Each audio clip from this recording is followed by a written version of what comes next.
আজকে আমার রেসিপি ডিম দিয়ে পটল ভাপা। এই রেসিপিটা রুটি, ভাত কিংবা পরোটার সঙ্গে যে কোনো জিনিসের সঙ্গেই খেতে পারো। দারুণ খেতে হয় আর সেটাই তোমাদের সঙ্গে আজকে শেয়ার করব। এখানে পটল নিয়েছি, আলু নিয়েছি আর দুটো টমেটো নিয়েছি। পটলগুলো ভালো করে খোসা ছাড়িয়ে মাথাগুলোর কাছটা অনেকটা করে চিড়ে দিয়েছি। ওইদিকে কিন্তু কড়া বসিয়ে দিয়েছি, কড়ার মধ্যে জলও দিয়েছি।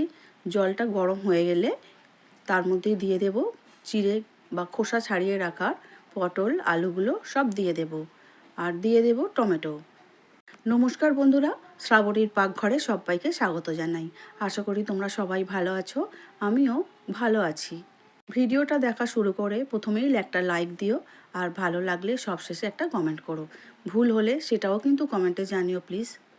এইগুলো সিদ্ধ হতে থাক। আর এখানে আমি 3টে ডিম ফাটিয়ে নিয়েছি, কিন্তু নেব আমি 2টো ডিম, ঠিক আছে? ডিমটা অবশ্য কম বেশি তোমরা নিতে পারো।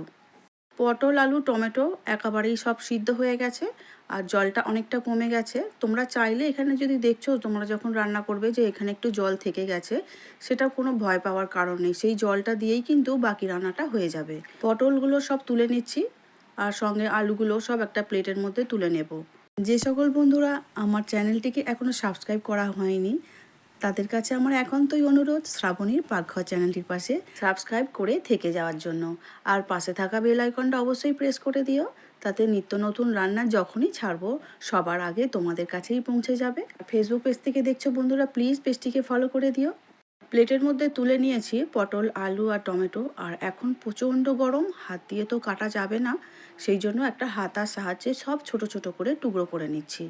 এইভাবেই কিন্তু কেটে নেবে। আর যদি ঠান্ডা করার পরে কাটো তাহলেও কিন্তু এইভাবেই কাটতে হবে, কারণ রেসিপিটা আমি এইভাবেই বানিয়েছি। সব কিছু একসঙ্গে ছোট ছোট করে কেটে নিচ্ছি। তোমরা চাইলে ছুরির সাহায্যে কিন্তু অবশ্যই কাটতে পারো, কিন্তু তখন একটু ঠান্ডা করে নিও। টমেটোগুলো খুব ভালোভাবে গলে গেছে। টমেটোর যে খোসাটা আছে সেই খোসাটা এই সময় আমি ফেলে দিচ্ছি, কারণ খোসাটা রান্নার মধ্যে ভালো লাগবে না, সেই জন্য খোসাটা ছাড়িয়ে আমি ফেলে দিচ্ছি। পটল, আলু, টমেটো সব ছোট ছোট করে কাটা হয়ে গেছে, দেখতেই পাচ্ছ। এবারে কিন্তু কড়া বসিয়ে দিয়েছি। কড়াটা একটু গরম হতেই দিয়ে দিলাম পরিমাণ মতো সর্ষের তেল। মানে এখানে আমি 3 চামচের মতো কি 4 চামচের মতো সর্ষের তেল দিয়েছি। দিয়ে দিলাম হাফ চামচ কালো জিরে, 2টো শুকনো লঙ্কা। আর ওদিকে আমি কিন্তু আগে থেকেই একটা বড় সাইজের পেঁয়াজকে ঝিরিঝিরি করে কেটে রেখেছিলাম। শুকনো লঙ্কা আর কালো জিরে একটু ভাজা হতেই কেটে রাখা পেঁয়াজগুলো দিয়ে দিলাম।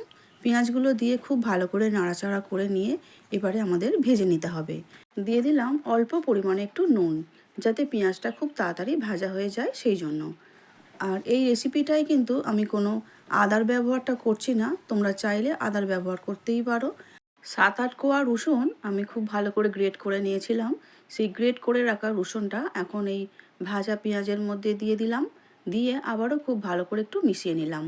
এবারে দিয়ে দিচ্ছি আমি জিরে গুঁড়ো আর ধনে গুঁড়ো, একদম হাফ চামচ করে অল্প অল্প করে দিয়ে দিয়েছি। দিয়ে আবারও খুব ভালো করে মিশিয়ে নিয়ে একটু ভেজে নিচ্ছি। এইভাবে ভাজা, দেখতেই পাচ্ছ পেঁয়াজটা খুব ভালো করেই হয়ে গেছে। এর মধ্যে যে 2টো ডিম ছিল সেই ডিম ফাটানোগুলো আমি এর মধ্যে দিয়ে দিলাম। দিয়ে আবারও খুব ভালো করে নাড়াচাড়া করে নিচ্ছি। আর ডিমটা যতক্ষণ না ভাজা হবে ততক্ষণ কিন্তু আমাদের ভেজে যেতে হবে, কারণ জানোই তো ডিমটা যদি খুব ভালো করে ভাজা হয় তবে কিন্তু তরকারির টেস্টটা আরও বেশি হয়ে যায়। এখন কিন্তু ডিম, পেঁয়াজ সব খুব ভালো করে ভাজা হয়ে গেছে। এবারে যে পটল, আলু সিদ্ধ করে রেখেছিলাম, টমেটো সব একসঙ্গে দিয়ে দিলাম কড়ার মধ্যে। দিয়ে আবারও খুব ভালো করে একটু পেঁয়াজের সঙ্গে মিশিয়ে নিচ্ছি। 2 থেকে 3 মিনিট কিন্তু খুব ভালো করে এই একই রকমভাবে কষে নেব। এবারে এর মধ্যে দিয়ে দেব প্রয়োজন অনুযায়ী হলুদ, মানে 1 চামচ হলুদ দিলাম। আর দিয়ে দিলাম স্বাদ অনুসারে লঙ্কা গুঁড়ো। আর কিছু এখানে দেওয়ার দরকার নেই। আবারও কিন্তু এইভাবে মিশিয়ে নিলাম।